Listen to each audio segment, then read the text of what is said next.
पहले मुख्य प्रयोजनों पर चर्चा की थी। रक्षो वा आगम लगभग संदेह प्रयोजन। उसके बाद महाभाष्यकार कहते हैं इमानि च भूय शब्दानुशासन से प्रयोजना, कि इसके बाद भी और कुछ शब्दानुशासन के व्याकरण पढ़ने के प्रयोजन है। ते असुरा दुष्ट शब्द यदिदं यस्तु प्रयुक्ते अविद्वांसः भक्तिं कुर्वन्ति यो वायमां चत्वारि उदत्वा शक्तुमिव सारस्वतीं असम्या पुत्रस्य सुदेवो ते असुरा। तो ऐसी एक ब्राह्मण ग्रंथों में एक चर्चा आई है कि उन असुरों को, जो असुर थे वे असुर हेलया हेलया इति कुर्वन्तः पराबभूव, उनको वास्तव में हे रया ऐसा प्रयोग करना था। तो हई हे प्रयोग है हई हयो सूत्र से, एक सूत्र है हई हे प्रयोग है हई हयो सूत्र से प्लुत विधान होना चाहिए। क्या विधान होना चाहिए? प्लुत विधान होना चाहिए। हे यहाँ पर प्लुत होना चाहिए, तो प्लुत उच्चारण नहीं किया। और अगर प्लुत उच्चारण किया भी तो प्लुत प्रक्रिया नित्यम से प्रकृतिवत भाव होना चाहिए, है? तो प्रकृतिवत भाव के नियम का पालन नहीं किया, उसको एक देश करके पाठ कर दिया। और एक सूत्र है सर्वस्य द्वे, सर्वस्य द्वे में जो है उसको द्वित्व किया जैसे गच्छा गच्छा है ना, उस प्रकरण में द्वित्व विधान किया गया, तो उससे इसको द्वित्व किया। तीसरा जो यहाँ पर दोष है वो है कि रेफ का उच्चारण करना चाहिए था, लेकिन रेफ का उच्चारण ना करके हे लया ऐसा उच्चारण किया। नागेश ने यह एक अपना सिद्धांत दिया है कि यहाँ पर हमें हई है प्रयोगे हय सूत्र से प्लुत नहीं मानना चाहिए हमें यहाँ, और ना ही हमें सरस्वती के प्रकरण से द्वित्व की बात करनी चाहिए। केवल इतना मानना चाहिए कि यहाँ पर रेफ के स्थान पर लकार अशुद्ध उच्चारण उन्होंने किया, इसलिए वो क्या हो गए? पराजित हो गए। पर कुल मिलाकर के सारूप में इतना तो अवश्य है कि उन्होंने अशुद्ध उच्चारण किया, शुद्ध उच्चारण नहीं किया। तो अशुद्ध उच्चारण करने के कारण ही उनकी क्या हो गई? हार हो गई, पराजय हो गई। तो कहने का तात्पर्य ये है कि हमें शुद्ध उच्चारण करना चाहिए। तस्मात् ब्राह्मणेन न म्लेच्छित वही न अपभाषित वही। हम जो ब्राह्मण हैं, पढ़ने पढ़ाने वाले हैं, जो जानकार हैं, जो विद्वान हैं, पढ़े लिखे हैं, उनको किसी भी रूप में म्लेच्छ का मतलब है ऐसा भाषण कि मैं बोलूं और दूसरे को समझ में ना आए, मैं बोलूं दूसरे को समझ में ना आए। और अपभाषित वही ऐसा अपभाषण अशुद्ध उच्चारण भी नहीं करना चाहिए। दोनों प्रकार का ही उच्चारण का दोष है। मैं बोलता रहूं और दूसरे को समझ में ना आए, ये भी बोलने का दोष है। और मैं अशुद्ध बोलूं तो ये तो बोलने का जो है दोष है ही। तो दोनों प्रकार के दोष हमारे अंदर नहीं होने चाहिए, इस बात का हमें ध्यान रखना चाहिए। इसलिए कहा है म्लेच्छो है वाह ये ऐसा यद अपशब्द। म्लेच्छ क्या है? जो अपशब्द का उच्चारण करना है, अशुद्ध शब्द का उच्चारण करना है, जो व्याकरण की दृष्टि से ठीक नहीं है, वो क्या कहलाता है? अपशब्द कहलाता है। म्लेच्छा माँ भूमा, हम भी अपशब्द का प्रयोग करने वाले न बने, इसलिए हमको क्या करना चाहिए? व्याकरण को पढ़ना चाहिए। इसलिए व्याकरण शास्त्र का अध्ययन करना चाहिए। व्याकरण शास्त्र का अध्ययन करने से हमें सबसे बड़ा लाभ ये होगा कि हमें किस रूप में किस शब्द का उच्चारण करना है, किस प्रकार से करना है, इन सब चीज़ों का हमको बोध हो सकेगा। उसके बाद जो अगला प्रयोजन बताया था दुष्टः शब्द। दुष्टः मतलब हो गया जो अशुद्ध शब्द है, दुष्ट धातु से बना दूषित शब्द। दूषित कैसे होगा? तो दूषित वो स्वर की दृष्टि से हो सकता है, वो वर्ण की दृष्टि से दूषित हो सकता है, ठीक है। तो दुष्टः शब्द स्वरतः वर्णतः वा, वो जो दूषित शब्द है चाहे वो स्वरतः किसकी दृष्टि से हो, स्वर की दृष्टि से हो, वर्णतः वा यह किसके दृष्टि से हो, वर्ण की दृष्टि से हो, मिथ्या प्रयुक्त यदि आपने उसका क्या प्रयोग कर दिया, गलत प्रयोग किया, तो न तम अर्थम आह, वह उस वास्तविक अर्थ का कथन नहीं करता। स वाग वज्र, वह क्या बन करके, वाणी रूपी वज्र बन करके यजमानम हिनस्ति, क्या करता उल्टा, यजमान का नाश करता। यथेन्द्र शत्रु स्वरतो पराधात, जैसे इंद्र शत्रु शब्द का स्वर का अपराध कर देने से, स्वर की गलती कर देने से, है ना, अशुद्ध उच्चारण कर देने से क्या हुआ था, असुरों का विनाश हो गया था और देवताओं की विजय हुई थी। इसके हम अभी चर्चा करेंगे। तो सबसे पहले यहाँ पर कहा कि शब्द जो है वो दूषित स्वर की दृष्टि से भी हो सकता है। किसकी दृष्टि से, स्वर की दृष्टि से।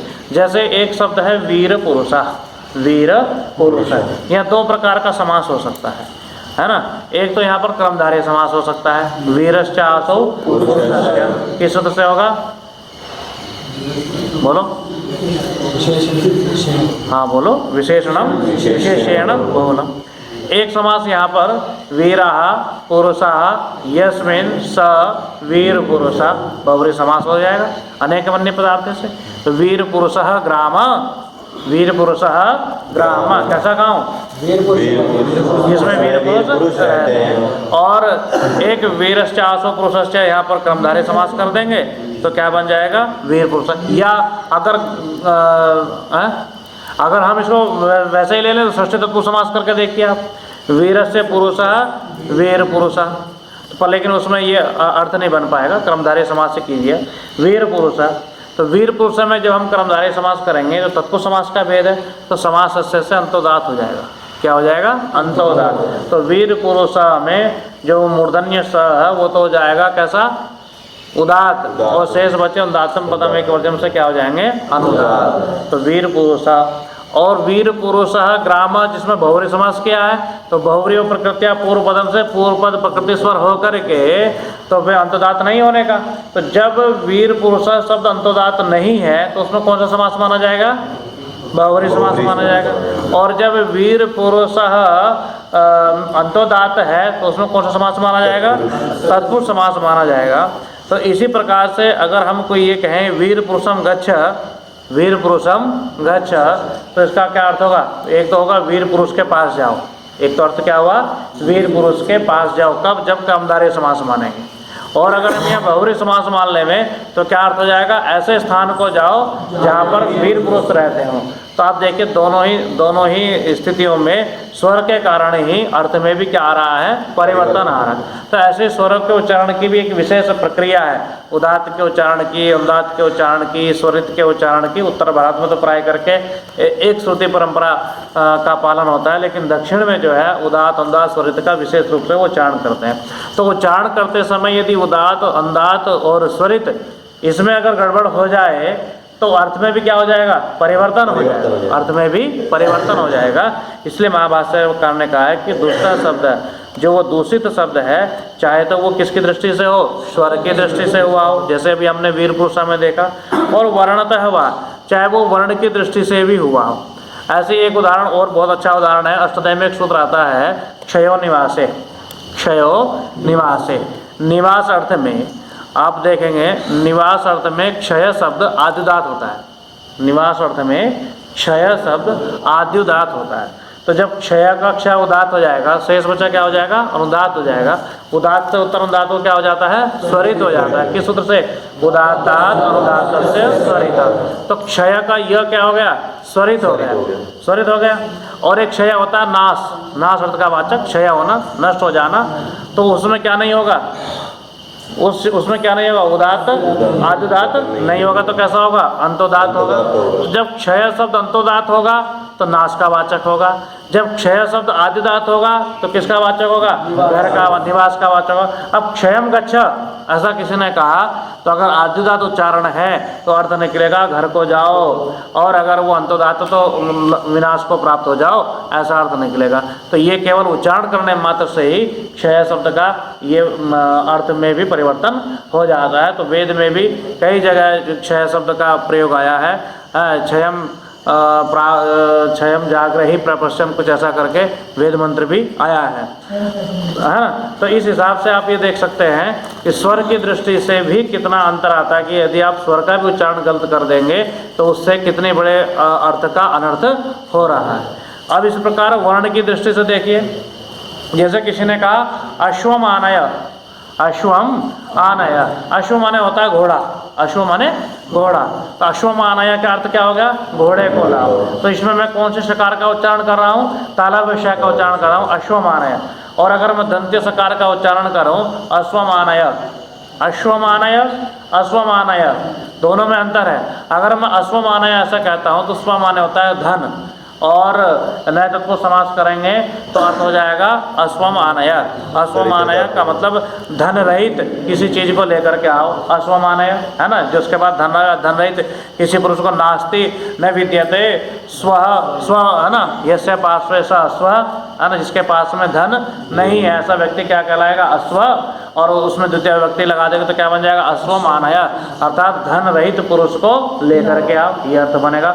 और अश्वम आनय ऐसा बोलेंगे तो किसको लेकर के आओ, घोड़े को लेकर के आओ। तो ये उच्चारण के आधार पे ही केवल मात्र इसमें हम स्वर को भी छोड़ दीजिए, केवल वर्ण के उच्चारण मात्र से ही अर्थ में क्या आ रहा है, परिवर्तन आ रहा है। तो इस प्रकार स्वर की दृष्टि से भी और वर्ण की दृष्टि से भी अगर हम किसी शब्द को गलत प्रयोग करते हैं, असाधु प्रयोग करते हैं, तो वह शब्द मिथ्या प्रयुक्त होता हुआ न तमः वह वास्तविक अर्थ का कथन नहीं करता है। स वाग वज्रो यजमान मिनस्ति यथेंद्र शत्रु स्वरतो प्राधात, जैसे कि राक्षसों ने इंद्र शत्रु शब्द का प्रयोग करते हुए स्वयं अपना ही क्या कर लिया, विनाश कर लिया। तो वैदिक ग्रंथों में यथेंद्र शत्रु स्वरतो प्राधात इससे संबंधित जो है एक आख्यायिका आती है। एक त्वष्टा नाम के असुर थे, किस नाम के, त्वष्टा नाम के असुर। उन्होंने देवों को देवों से पराजित हो गए। तो जब वो देवों से पराजित हो गए तो उन्होंने फिर वृत्र को उत्पन्न किया, है ना, वृत्र नाम के राक्षस को उत्पन्न किया। और वृत्र ने अपने बल को बढ़ाने के लिए एक बहुत बड़े याग का आयोजन किया और उसमें उसने एक मंत्रांश बनाया, इंद्र शत्रुर वरधस्व, इंद्र शत्रुर वरधस्व, ये मंत्रांश बनाया। तो सामान्य रूप में तो अर्थ बन रहा है कि यदि हम इसमें कर्मधारय समास मानते हैं इंद्र का शत्रु बढ़े, तो यहाँ दो प्रकार का समास हो सकता है, इंद्रस्य शत्रु, इंद्र शत्रु। यहाँ शत्रु शब्द का अर्थ है सदृली सातने धातु से शत्रु शब्द बना है। शत्रु मतलब सातयिता, सातयिता का मतलब मारने वाला, नाश करने वाला। तो इंद्र से शत्रु, इंद्र का नाश करने वाला कौन है, इंद्र का नाश करने वाला कौन है, असुर है, वित्र है। तो इंद्र शत्रु वर्धस्व, यदि इसमें हम कर्मधारय समास मानते हैं तो क्या अर्थ हो गया, इंद्र का शत्रु बढ़े। और कौन सा इसमें स्वर कौन सा होगा, समास से अंतोदात होगा। तो इंद्र शत्रु वर्धस्व का अर्थ हो गया इंद्र का शत्रु बढ़े। अब जब हम इसमें बहुरी समास करते हैं, इंद्रो अस्य शत्रु सातयिता, इंद्रो अस्य शत्रु सातयिता, इंद्र जिस वृत्र को मारने वाला है, इंद्र जिस वृत्र को, जिस राक्षस को मारने वाला है वह बढ़े, है ना। तो इंद्र, राक्षस को मारने वाला कौन है, राक्षस को मारने वाला कौन है, इंद्र है, वह बढ़े। तो ये अर्थ किस में निकलेगा, बहुव्रीहि समास में निकलेगा। तो जैसे हमने बताया कि बहुव्रीहि प्रकृत्या पूर्व पदम से पूर्व पद प्रकृति स्वर अगर होगा तो अर्थ जो निकलेगा वो निकलेगा कि इंद्र जो है वो उन्नति को प्राप्त हो। अगर कर्मधारय समास करेंगे तो अर्थ निकलेगा कि इंद्र का शत्रु वो असुर जो वित्र है वो बढ़े। लेकिन वहाँ क्या हुआ कि गलती से जो समास से अंतोदात हुआ था, अंतोदात उच्चारण करना चाहिए था, पर अंतोदात उच्चारण न करके पूर्व पद प्रकृति स्वर का आश्रय लेकर के उच्चारण किया गया, जिससे उस याग का लाभ किसको मिल गया, इंद्र को मिल गया।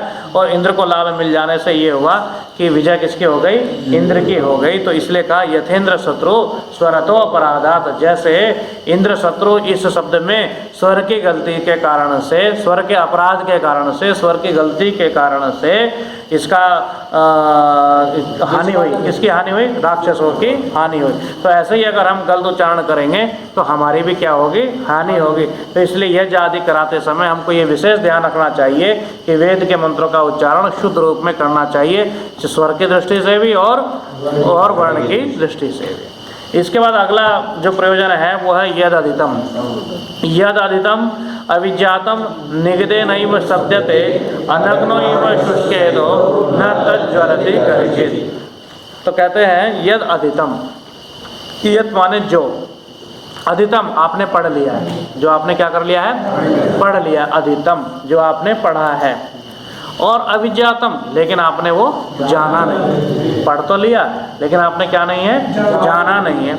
और निगदे नहीं वो शब्दते, आवाज़ कर करके आप जो है पारायण करते रहते हो, मौखिक आपने रट लिया, कंठ कर लिया मंत्र केवल, और आप उसको जो है पाठ करते रहते हो, निगद के रूप में पाठ करते रहते हो। लेकिन आपने वो जो है पढ़ा लेकिन उसके अर्थ को आप सही रूप में नहीं जानते, उसमें क्या प्रकृति है, क्या प्रत्यय है, इस पर आपकी कोई पकड़ नहीं, उस शब्द का क्या अर्थ है इसको आप नहीं जानते।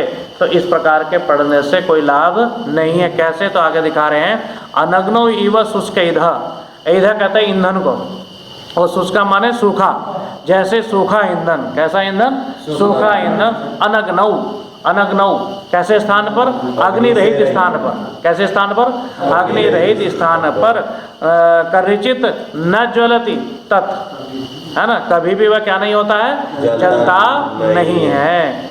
कौन, सूखा ईंधन। अगर सूखे ईंधन को आप बिना अग्नि की जगह पर डाल देंगे या ऐसे स्थान पर रख देंगे जहाँ अग्नि नहीं है, या उसको आप अग्नि नहीं जलाएंगे, तो तब तक वो कभी भी क्या नहीं हो सकता है, जल नहीं सकता। ऐसे ही आपने पढ़ तो लिया, परंतु यदि आपने उसका अर्थ नहीं समझा, उसमें आपने प्रकृति प्रत्यय को नहीं जाना है, तो ऐसे पढ़ने से भी कोई लाभ नहीं है। तो आगे लिखा, तस्मात् अनर्थकम माँ अधिगस्मयि, हम अनर्थक ना पढ़ें, अर्थ रहित ना पढ़ें, हम क्या ना पढ़ें, अर्थ रहित ना पढ़ें। इसके लिए इति अध्ययम व्याकरणम, इसके लिए भी हमको क्या करना चाहिए, व्याकरण पढ़ना चाहिए। यदि हम व्याकरण नहीं पढ़ेंगे तो अनर्थक निष्प्रयोजन ही हम क्या करते रहेंगे, पढ़ते रहेंगे, क्योंकि मंत्र तो हम बोलते रहेंगे, अर्थ उसका हमको कुछ समझ में आएगा नहीं, तो फिर हमें लाभ क्या होगा। कोई वेद के मंत्र का अर्थ समझ में आएगा, कोई श्लोक आपने पढ़ा उसका अर्थ जब तक हमें समझ में नहीं आएगा, जब तक आपको उसका क्या लाभ मिलेगा, कुछ भी लाभ नहीं मिलेगा। लेकिन आप श्लोक पढ़ें, मंत्र पढ़ें और उसका अर्थ आपको तुरंत समझ में आ जाए, तो उससे क्या होगा, आपको लाभ मिलेगा। तो इसलिए कहा है यद अधितम अविज्ञातम, जो हमने पढ़ा तो है परंतु हमने क्या नहीं किया है, अभी तक उसको जाना नहीं है। केवल उच्चारण से ही उच्चारित होता रहता है, निगदन एवं गद व्यक्ताम वाची धातु है, केवल उच्चारण मात्र से ही शब्दते, शब्दते मतलब आवाज करता रहता है, उच्चारण करता रहता है, वह अध्ययन निरर्थक है। वह अध्ययन कैसा है, निरर्थक। कैसे, जैसे शुष्क ईधा, सूखी लकड़ी जो है, अनग्नौ अग्नि रहित स्थान पर पड़ी हुई भी, अनग्नौ अग्नि रहित स्थान पर पड़ी रही भी कभी भी, करिचित कभी भी न ज्वलती, क्या नहीं होती है, जलती नहीं है। उसी प्रकार हम भी जब पढ़ें तो वो अनर्थक ना पढ़े, अर्थ शून्य होकर के ना पढ़े, अर्थ हमें उसका पता होना चाहिए, तो अनर्थक ना पढ़ें। इसके लिए हमको क्या करना चाहिए, व्याकरण पढ़ना चाहिए। और नहीं तो जैसा कहते हैं ना कि बस हमने एक बोझ बांध लिया और हम बोझ अपने सिर पर ढो रहे हैं, हमको पता ही नहीं कि उसका महत्व क्या है, कि ढोना भी था या नहीं ढोना था, हमको पता ही नहीं, हम बोलते जा रहे हैं। तो इसी प्रकार कहने का तात्पर्य ये है कि जब भी आप पढ़ें, कुछ भी आप आगे पढ़ रहे हैं, तो वो ऐसा पढ़ें उसका साथ साथ में अर्थ भी आपको समझ में आना चाहिए, अर्थ भी हमको सीखना चाहिए। और ये काम आपको कौन आसानी से करा सकता है, व्याकरण शास्त्र आसानी से करा सकता है। जब आप व्याकरण पढ़ेंगे तो फिर आप शब्द का अर्थ आसानी से निकाल पाएंगे। इसके लिए आपको व्याकरण शास्त्र को पढ़ना चाहिए, ये इसमें बताया। अगला प्रयोजन कहा है यस्तु प्रयुक्ते, यस्तु प्रयुक्ते कुशलो विशेषे शब्दान यथावत व्यवहार कलते सो अनंतमाप्नोति जयं परत्र वाग्यो विदृश्यते चापशब्दे। यस्तु प्रयुक्ते कुशला, है ना, कुशला, कुशला कहते हैं कुशल, कुशला किसको कहते हैं, कुशल। कुशला शब्द का अर्थ होता है निपुण, अर्थ में प्रयोग होता है। वैसे कहते हैं कुशान लाती थी कुशला, कुशान लाती थी कुशला। कुश एक वो होता है, एक आप जंगल में जाएंगे ना तो आपको आसानी से मिल जाएगा कुश, उसको वैसे दर्भ बोलते हैं, डाब भी बोलते हैं हिंदी में, उसको डाब बोलते हैं। तो वो उसका आसन भी बनता था पहले, और उसको बड़ा पवित्र माना जाता है, क्योंकि उस पर जो ये कीड़े होते हैं उसके बने हुए आसन पर चढ़ नहीं पाते हैं, और उसकी जो किनारी होती है वो बहुत तेज़ धार वाली होती है। तो वो बड़े बड़े झुंड में इकट्ठा होता है, झुंड होता है उसका। जैसे नदियों के, नहरों के किनारे आपको खूब मिल जाएगा, बड़े बड़े झुंड होते हैं, तो जैसे छप्पर बनता था ना, ये उसके जैसा ही होता है। तो यहाँ भी कई जगह आपको देखने को मिल जाएगा। तो वो उसको बोलते हैं कुश। तो कोई व्यक्ति जो कुश को काटने जावे और कुश को जब वो काटने जाए तो उसको काट करके जब लाए तो वो इतनी कुशलता से काट के लाए कि उसका हाथ जो है वो उससे चिरे ना, उसका हाथ उससे चिरे ना, कटे ना। तो इतनी कुशलता से जो व्यक्ति काट करके ले आए उसको बोलते थे कुशला। क्या बोलते थे? कुशला। कुशान लाती थी कुशला, जो कुशों को अच्छे प्रकार से ले आए उसको क्या कहते थे? कुशला। तो कुशला का मतलब निपुण व्यक्ति, इतना निपुण जो आसानी से सारे कामों को कर सके उसको कुशला कहते हैं। यस्तु प्रयुक्ते है कुशला, है ना। कुशला व्यक्ति, कुशल, जो शब्द का प्रयोग करने में निपुण है, शब्दों का प्रयोग करने में कुशल है, ऐसा व्यक्ति विशेष काल में शब्दान, किसको? शब्दों को यथावत जैसा जैसा प्रयोग करना चाहिए, प्रयुक्ते प्रयोग करता है। इसको यूँ लगाइए अन्वय कि यह कुशला, जो कुशल व्यक्ति, जो शब्दों को प्रयोग करने वाला कुशल व्यक्ति, व्यवहार का विशेष व्यवहार काल में यथावत शब्दान प्रयुक्ते, यथावत जैसा प्रयोग करना चाहिए वैसे ही शब्दों का प्रयोग करता है। सो अनंतम आपनोति जयम परत्र, स वह व्यक्ति जो कुशल व्यक्ति है, प्रयोग करने में निपुण है, वह परत्र जयम आपनोति, इस लोक में नहीं परलोक में भी अनंतम जयम आपनोति, अनंत उत्कृष्टता को प्राप्त होता है, अत्यंत गौरव को प्राप्त करता है। कौन है वो? स वाग योगविद। वह कौन है? वाग योगविद, वाणी के योग को जानने वाला। वाणी के योग का मतलब क्या है? कि जो वाणी, वाग का मतलब शब्द, जो शब्द को प्रयोग करना अच्छे से जानता हो। किसका प्रयोग करना? शब्द का प्रयोग करना अच्छे से जानता हो। तो शब्द का प्रयोग करना अच्छे से कौन जानेगा? जो व्याकरण पढ़ा होगा, जिसने व्याकरण शास्त्र को समझा होगा, वही शब्दों का अच्छी प्रकार से क्या कर सकता है? प्रयोग कर सकता है। इसलिए सवाग योगविद, वह वाणी के प्रयोग को जानने वाला व्यक्ति परत्र, परलोक में अनंतम जयमापनोति, अनंत उत्कृष्टता को प्राप्त करता है। और दुष्यति च अपशब्दई, अपशब्दई मतलब अपशब्दों से। किससे? अपशब्दों से। किससे? अपशब्दों से। दुष्यति, दूषित हो जाता है। कौन? अवाग योगविद। अवाग योगविद का मतलब जो वाणी को विशेष रूप से प्रयोग करना नहीं जानता, जो शब्दों का शुद्ध रूप में प्रयोग करना नहीं जानता है, वो व्यक्ति क्या हो जाता है? वो व्यक्ति क्या होता है? अपशब्दों से दूषित हो जाता है। किससे दूषित हो जाता है? अपशब्दों से दूषित हो जाता है। तो दोबारा से एक बार इसका अर्थ देखिए। यस्तु प्रयुक्ते कुशलो विशेषे शब्दान यथावत व्यवहार काले सोऽनन्तमाप्नोति जयम परत्र वाग योगविद दुष्यति चाप शब्दै। यह कुशल, जो प्रयोग करने में शब्द कुशल व्यक्ति है, वह विशेष व्यवहार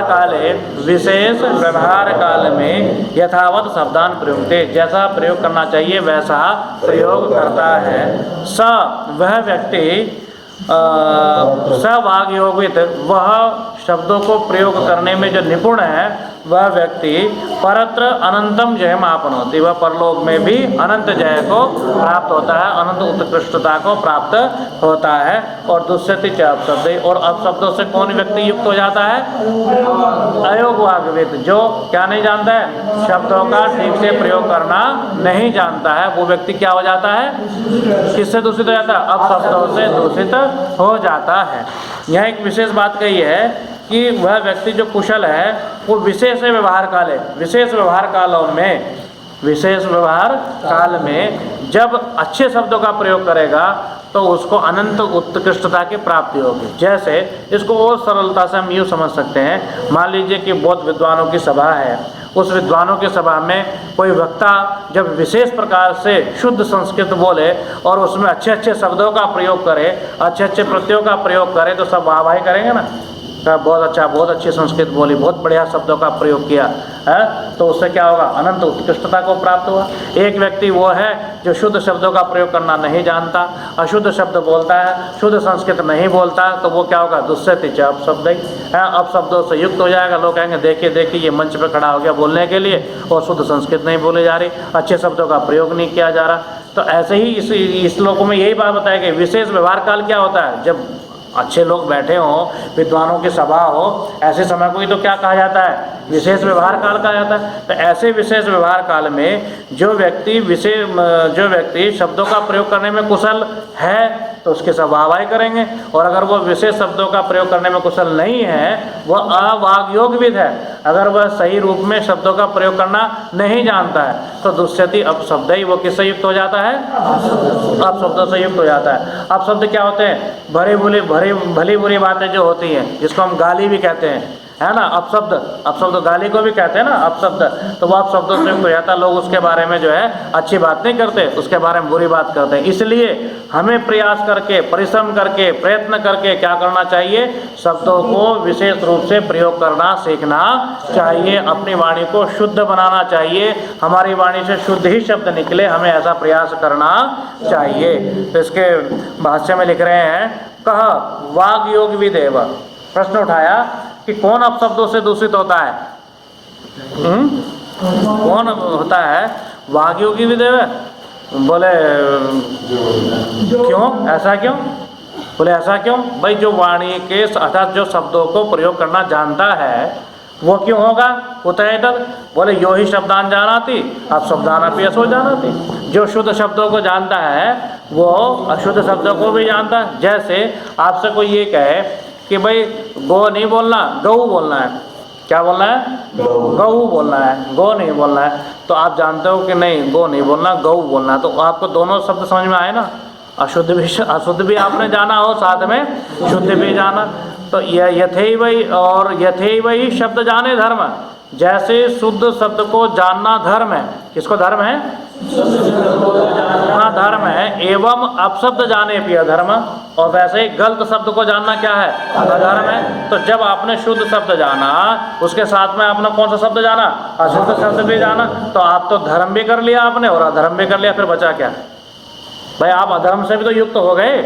तो अथवा भूयान धर्म प्राप्त होती, और भाष्यकार कह रहे हैं कि ऐसा ही नहीं कि कोई छोटा मोटा थोड़ा सा ही आपको धर्म प्राप्त होगा, बहुत अत्यधिक मात्रा में, भूयान धर्म, भूयान मतलब बहुत, हाँ ना, बहुत अधिक मात्रा में आपको क्या प्राप्त होगा, अधर्म प्राप्त होगा।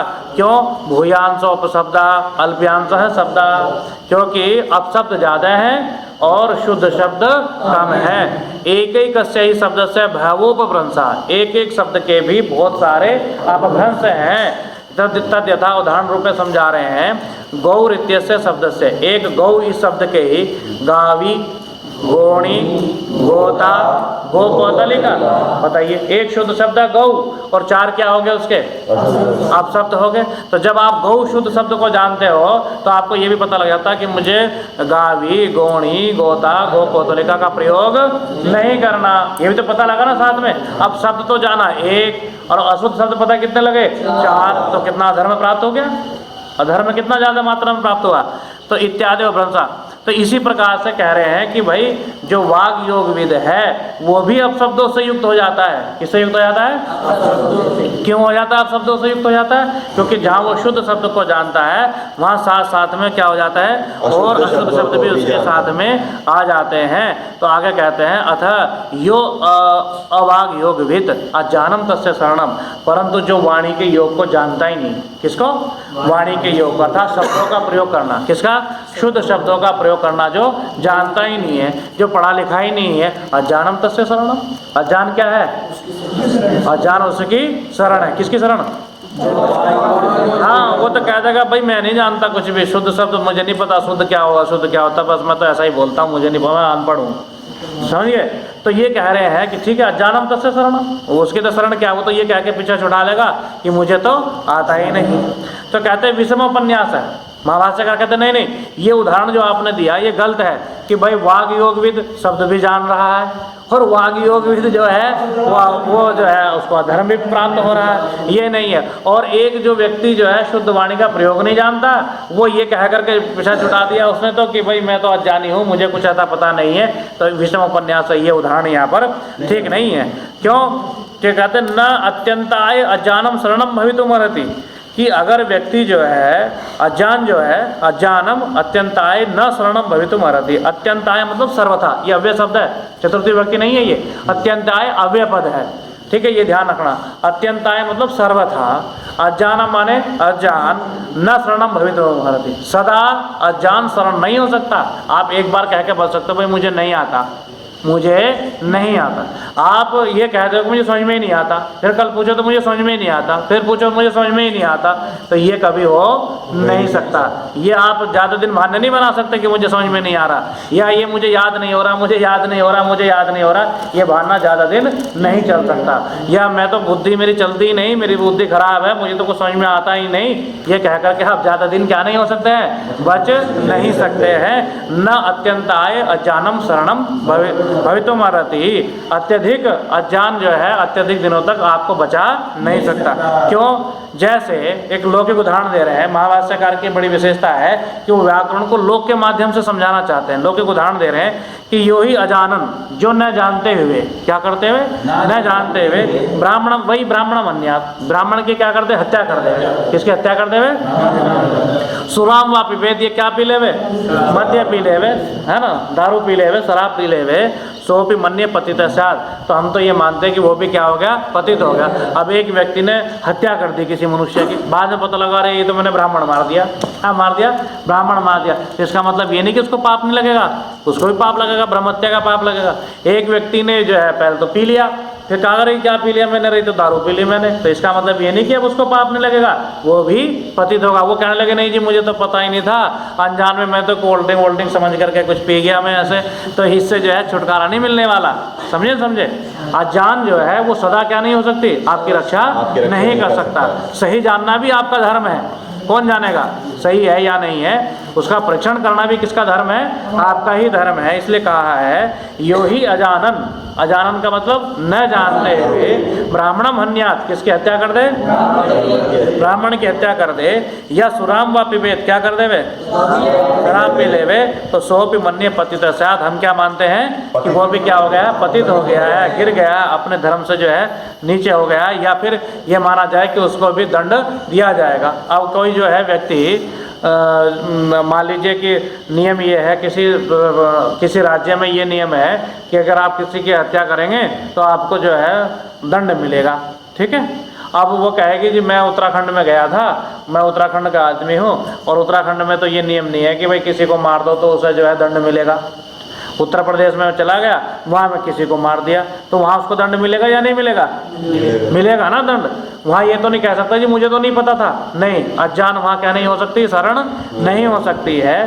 तो एवं तरी सो अनंतम आपनोति जयम परत्र, है ना, वह अभी जो पिछले वाले उसमें बताया था, स अनंतम आपनोति जयम परत्र, परत्र मतलब परलोक में वो अनंत जय को प्राप्त होता है, अंत उत्कृष्टता को श्रेष्ठता को प्राप्त होता है। बोले कौन, वाग योगविद दुष्यति चाप शब्द है, जैसा पहले बताया कि वो जो वाणी को जानने वाला है वो क्या हो जाता है, अब शब्दों से भी युक्त हो जाता है। क्यों? क्योंकि एक शुद्ध शब्द को जानने में अनेक अशुद्ध शब्दों का ज्ञान भी स्वतः ही हो जाता है। तो फिर प्रश्न उठाया कह कौन व्यक्ति दूषित हो जाता है, तो तब उन्होंने सही अर्थ बताया, अवाग योग विदेव, जो वाणी के शब्द के प्रयोग को नहीं जानता है। अथ यो वाग योगविद, बोले वाग योगविद का क्या होगा फिर, बोले विज्ञानम तो से शरणम, उसकी शरण तो क्या है, विज्ञान है। उसने तो पहले सोचा कि गौणी प्रयोग करूं क्या, तो उसने नहीं नहीं नहीं, गाय के लिए तो शुद्ध शब्द क्या है, गौ है, गौणी प्रयोग नहीं करना, तो जान लिया ना उसने, तो तुरंत उसने शुद्ध शब्द का प्रयोग कर लिया। तो यही जान उसका क्या है, शरण है, उसका रक्षक है, उसकी रक्षा करने वाला है। और जो अज्ञानी है वो अत्यधिक बच नहीं सकता, उसको भी जानने का परिश्रम तो करना ही पड़ेगा। समझ गए? तो कहा कि क्वरिदम पठितम, क्वा पुनरिदम पठितम, ये बात जो आप बता रहे हो ये कहाँ पढ़ी है, बोले भ्राजा नाम है श्लोका, कुछ भ्राजा नाम के श्लोक हैं, उन भ्राजा नाम के श्लोकों में ये बात जो है पढ़ी गई है। तो किंच भो श्लोका भी प्रमाण, अच्छा तो क्या आप श्लोकों को भी प्रमाण मानते हो? महाभाष्यकार कह रहे हैं तो क्या आप क्या करते हो? श्लोकों को भी प्रमाण मानते हो? किम चाहता है, हाँ और क्या, अवश्य रूप से मैं श्लोकों को प्रमाण मानता हूँ। यदि श्लोका भी प्रमाण, तर्क करने वाला कह रहा है कि यदि श्लोक भी क्या है, प्रमाण है, तो अयमपि श्लोक का प्रमाण भवितुमर्हति, तो फिर इस श्लोक को भी प्रमाण मान लो। जब आप श्लोकों को क्या मानते हो? प्रमाण मानते हो, तो इस श्लोक को भी प्रमाण मान लीजिए। कौन सा श्लोक है? यद उदुम्बर वर्णानाम घटिनाम मंडलम पीतम न गमयेत् स्वर्गम किम तत् क्रतुगतम नयेत्। बड़ा अच्छा श्लोक है। तो कह रहे उदुम्बर वर्णानाम, उदुम्बर, उदुम्बर कहते हैं गुलर को, गुलर का रंग होता है लाल, जैसे तांबे का रंग होता है ना, इस प्रकार का उसका वर्ण होता है। तो उदुम्बर वर्ण, उदुम्बर वर्ण कैसा हो गया? गुलर के रंग जैसा लाल रंग का, रक्त वर्ण वाला। तो रक्त वर्ण वाली घटी, घटी कहते हैं घड़े, है ना, हाँ छोटे छोटे घड़े, छोटे छोटे घड़े, घटा बड़ा हो गया, घटी छोटी हो गई, ठीक है। तो यह तो उदुम्बर वर्णा नाम, उदुम्बर के रंग वाली, किसके रंग वाली? उदुम्बर के रंग वाली, या यूँ कहिए कि लाल रंग वाली जो छोटे छोटे जो घड़े हैं, कलश हैं, हाँ उनका जो महत मंडलम, मंडल माने समूह, जो बहुत बड़ा जो समूह है, उसको पी करके भी, पीतम पिया हुआ व्यक्ति, उस महत मंडल को पिया हुआ व्यक्ति न गमयेत् स्वर्गम, न गमयेत् स्वर्गम, पी करके पता नहीं कितनी उसने जो है घड़े खाली कर दिए अब तक पी करके, परंतु न गमयेत् स्वर्गम, वो कहाँ नहीं गया? स्वर्ग को नहीं गया। और तत् क्रतुगतम नहीं, क्रतु कहते यज्ञ हवन, तो हवन में कोई थोड़ी सी पी करके स्वर्ग जा सकता है क्या? जिसने घड़े के घड़े खाली कर दिए वो तो अब तक स्वर्ग गया नहीं, और ये यहाँ यज्ञ में जो है थोड़ा सा आचमन सा करके कर ले तो वो क्या हो जाएगा? स्वर्ग को चला जाएगा क्या? तो पहले तो आप इस रूप में समझिए इसको कि भाई जैसे मान कर चलो, आज के वर्तमान परिप्रेक्ष्य में आइए कि भाई कोई व्यक्ति जो है 4-5 बोतल एक दिन में पी जाए और पी गया वो तो मज़े में, और अगर यज्ञ में उसको जो है 1 गिलास दे दो तो वो कहेगा भाई क्यों पिया रहे हो? तो इसलिए कि इसको पी के आपको क्या मिलेगा? स्वर्ग मिलेगा।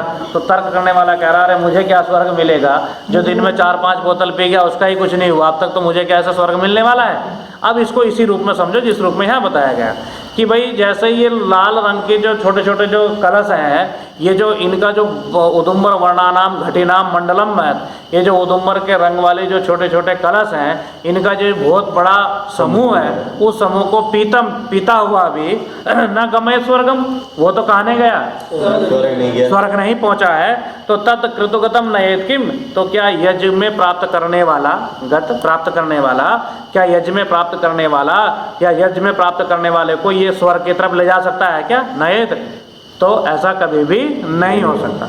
अब इसमें थोड़ी सी चर्चा ये कीजिए कि आपको लग रहा होगा कि भाई यज्ञ में भी जो है ये शराब आदि मद्य वगैरह जो पीते हैं क्या? तो इसमें यहाँ पर ये विचार करना चाहिए कि जो मध्यकाल है उसमें यज्ञों का बहुत बड़ा एक विकृत रूप सामने आया, ठीक है। तो यज्ञों का विकृत रूप आने पर उसमें जैसे पशु बलि देने लगे हैं, उसमें जो है मद्य, मांस, मीन इत्यादि का जो है प्रयोग करने लगे। लेकिन उस स्वामी दयानंद सरस्वती ने जब आप देखेंगे कि यज्ञ को इतना बड़ा पाखंड बना दिया, इसीलिए उन्होंने यज्ञ को बहुत ही सरल तरीके से, बहुत ही संक्षिप्त में, और संस्कारों को बहुत ही संक्षिप्त में संस्कार विधि में समझाया है। अब यहाँ पर जो ये है मद्य है, तो कहते हैं कि जो तांबे आदि के जो बर्तन होते हैं उनमें 2 चीज़ रखी जाती है, या तो जल रखा जाता है या उसमें मद्य रखा जाता है। जल में क्या होता है कि जब उसमें जल रखते हैं तांबे में, तो जल में कुछ इस प्रकार की शक्तियाँ उत्पन्न हो जाती हैं जो हमारे जीवन के लिए, हमारे शरीर के लिए अत्यंत लाभप्रद होती हैं। और जब उसमें मद्य रख देते हैं तो उसमें मादकता, है ना, नशीलापन उसमें और अधिक ज़्यादा आ जाता है। तो यहाँ पर ये श्लोक जो है, भर्तृहरि बहुत सारे व्याख्याकारों ने भी इसको जो माना है इस श्लोक को, वो कहते हैं कि एक श्रोत्रामणि याज है। तो श्रोत्रामणि यज्ञ में जो है थोड़ी सी मात्रा में कुछ मद्यपान कराया जाता है, ऐसा उनका मानना है। और हाँ, श्रोत्रामणि याज, तो श्रोत्रामणि याज में जब थोड़ा सा मद्यपान कराया जाता है तो वो मद्यपान करने वाला क्या पूछता है भाई क्यों कराया जा रहा है? इससे आपको क्या मिलेगा? स्वर्ग मिलेगा। तो कहता है कि जो इतनी सारी पी गया उसको स्वर्ग नहीं मिला, इतनी सी पीने से मुझे क्या? स्वर्ग मिल जाएगा। तो इस प्रकार के वहाँ पर चर्चा की। पर यहाँ ये जानना और ये भी बहुत आवश्यक है कि कुछ चीज़ जो ये यहाँ पर सुरा के रूप में जो वर्णित किया गया है ये वास्तव में मध्य का रूप नहीं है। तो क्या चीज़ है ये? तो व्रीहि कहते हैं उसको, जौ को। और शामक एक अन्न होता है, शामक एक अन्न होता है, और चावल, इसका एक मांड बना करके गर्म पानी में उसको डाल करके और जब हम मांड निकालते हैं उस मांड को जो है जब हम इस पात्र में रख देते हैं, किस पात्र में? तांबे के पात्र में रख देते हैं, तो वो जो है इस प्रकार का बन जाता है। 2-3 दिन रखते हैं उसको, तो 2-3 दिन रखने के बाद जो बन जाता है उसको फिर यज्ञ में प्रयोग किया जाता है, उसकी यहाँ पर चर्चा की गई है। तो यहाँ पर कोई मध्य की चर्चा नहीं की गई है। तो सुरा को यहाँ उस रूप में माना गया। जैसे अजय शब्द को कहते हैं, अजय माने क्या होता है? बकरा। अजय माने क्या होता है? बकरा। तो आपने देखा होगा कि जहाँ अज की आहुति दीजिए, है ना, तो हमें ऐसा लगता है कि जैसे वहाँ जो है बकरे की आहुति की चर्चा की गई है। पर वास्तव में अजय क्या होता है? न जायते इति अजय, जो उत्पन्न नहीं होता है। 7-7 साल, 8-8 साल, 10-10 साल पुराना जो धान होता है, जिस धान में अब अगर आप उसको खेत में बखेर दो तो अब वो जमेगा नहीं। क्या नहीं होगा? जमेगा नहीं। न जायते इति अजय, वो अब जम नहीं सकता। क्यों? क्योंकि उसके जमने का सामर्थ्य क्या हो चुका है? अब समाप्त हो चुका है। तो अजय शब्द का वहाँ पर अर्थ है ऐसा अन्न जिसमें अब उत्पन्न होने का सामर्थ्य नहीं रहा है, उसको सामग्री में मिला करके आहुति दीजिए। और हम अजय शब्द का अर्थ क्या ले लेते हैं? वहाँ पर बकरा अर्थ ले लेते हैं। तो बताइए कितना उल्टा अर्थ है, विपरीत अर्थ है। तो इन शब्दों के वास्तविक स्वरूप को समझने की आवश्यकता भी है। तो यज्ञों में जो हमने पाखंड चलाया, जो इस प्रकार की चर्चाएं ये चली कि पशु बलि की चर्चा है, ये सब इस प्रकार की जो बातें हैं, ये कहीं ना कहीं शब्दों के वास्तविक स्वरूप को न समझने के कारण भी ये चर्चाएं आई। जब आप अपरिचित कारक पढ़ेंगे तो वहाँ पर पंचतंत्र का वहाँ पर ये अज शब्द की चर्चा की है। और एक श्लोक और वहाँ लिखा है, वृक्षांश चित्वा पशून हत्वा कृत्वा रुधिर कर्दमम यद्येवं स्वर्गम गम्यते तो नरकम केन गम्यते, कि पेड़ों को काट करके और वो यहाँ यज्ञ कुंड के पास में आप पशुओं की बलि दे करके और खून फैला करके कृत्वा रुधिर कर्दमम यद्येवं स्वर्गम गम्यते, यदि ये पशुओं को काट करके और खून फैला करके ये स्वर्ग जाने का रास्ता है तो आप ही मुझे बता दो फिर नरक जाने का रास्ता कौन सा है? समझे? तो ये स्वर्ग जाने का रास्ता है तो फिर नरक जाने का रास्ता कौन सा बचा? तो इनके वास्तविक स्वरूप को भी हमको जो है समझना चाहिए। तो यहाँ ये सुरा अर्थात यहाँ मध्य की चर्चा नहीं है, अपितु इस प्रकार के जल की चर्चा है। तो यहाँ आप इसको समझिए। तो दोबारा एक बार आप देखिए, वह पुनरिदम पठितम, ये कहाँ बात पढ़ी है? बोले भ्राजा नाम श्लोका, कुछ भ्राज नाम के श्लोक हैं उसमें ये बात पढ़ी गई है। तो ये भ्राज नाम के श्लोक क्या है? तो भ्राज नाम के श्लोक जो है ये कात्यायन ने पढ़े हैं। तो कात्यायन के द्वारा कुछ वहाँ पर श्लोक पढ़े गए हैं, उनकी चर्चा की गई है। तो किम जब हो श्लोका भी प्रमाणम, क्या श्लोक भी प्रमाण है? किम चाहता, हाँ अवश्य रूप से श्लोक भी प्रमाण है। तो तर्क करने वाले तुरंत क्या, अच्छा श्लोक प्रमाण है तो फिर ठीक है, इसको प्रमाण मान लो और पियो जितना पीना है ना, स्वर्ग जाने के लिए। तो फिर कहते हैं प्रमत्त गीसा ये तत्र भवता, ये जो श्लोक है ये किसका है? किसी प्रमादी का वचन है। किसका वचन है? किसी प्रमादी का वचन है। यस्तु अप्रमत्त गीता, कैसा? अप्रमत्त गीता। अप्रमत्त गीता का मतलब जो विद्वान का मत है, जो किसी शिष्ट व्यक्ति का कथन है, जो किसी सभ्य व्यक्ति का कथन है, तत्प्रमाणम, वही किस रूप में माना जाता है? प्रमाण रूप में माना जाता है। तो कहने का तात्पर्य ये हुआ कि प्रत्येक श्लोक को हम प्रमाण रूप में स्वीकार नहीं कर सकते, केवल उसी श्लोक को हम प्रमाण रूप में स्वीकार कर सकते हैं जो किसी बड़े विद्वान या किसी शास्त्र का कथन हो। अन्यथा प्रत्येक श्लोक किस रूप में स्वीकार नहीं किया जा सकता? प्रमाण रूप में स्वीकार नहीं किया जा सकता। तो यहाँ पर हमने चर्चा करी इसकी। अब इसके बाद हम देखेंगे अगला जो प्रयोजन है वो अविद्वांस है, और अविद्वांस की कल हम चर्चा करेंगे। अभी हमने यहाँ कुछ 2 प्रयोजनों पर चर्चा करी है और इनको आप पढ़िए। इसमें जो कुछ चीज़ आपको समझ में नहीं आई वो आप समझिए, और कोई आपकी शंका है तो फिर इसको हम जो है कल करेंगे। धन्यवाद।